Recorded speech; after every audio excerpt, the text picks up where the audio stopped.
राधे राधे, जय श्री श्री कृष्ण आप सबको। आज हम एक विवाह गीत लेके आए बाटी अपने मम्मक साथे अवधि विवाह गीत। आप सब सुना जाए और बतावा जाए कि आप सबका कैसे लाग। भैया बहनी के गरीबता का।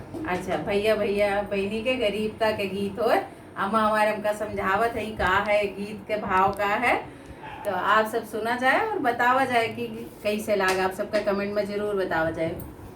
भैया बहिनी के पड़ई गे बियाहवाने बता लइके आयऊ हो। भैया बहिनी के पड़ी गे बियाहवाने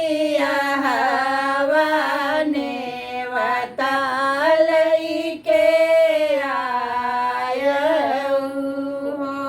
बहिनी हम दुखिया गरी बने बता कैसे आई हो। बहिनी हम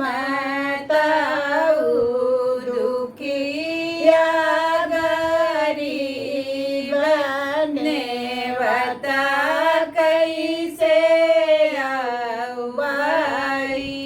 भैया लैलिहा छूची दौरिया ने बता लइके आयऊ हो। भैया भंडरवा के बिचवा दौरिया भर ले भाई हो। भैया भंडरवा के बिचवा दौरिया भर ले भाई हो। भैया बहिनी के पड़ी बियाहवाने बता लइके आयऊ हो। बहिनी हम दुखिया गरीब ने बता कैसे आई हो। बहिनी हम दुखिया गरीब ने बता कैसे आई हो। भैया लैलिहा भौजी करलू गरिया ने बता लइके आयऊ हो। भैया लैलिहा भौजी करलू गरिया ने बता लइके आयऊ हो। भैया बरवा के बिचवा चुनरिया लैले भाई हो। भैया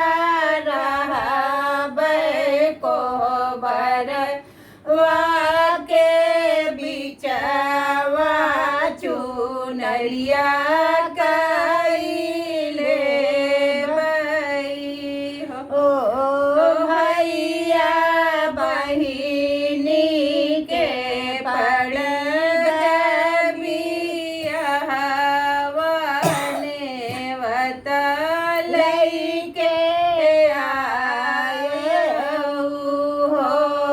बहिनी हम तऊ दुखिया गरीब नेवत कैसे भाई हो बहिनी हम तऊ दुखिया गरीब नेवत कैसे भाई हो भैया तोड़ी लिहा पिपरा के पावने वता लैके आयऊ हो भैया रहबै माड़ौआ के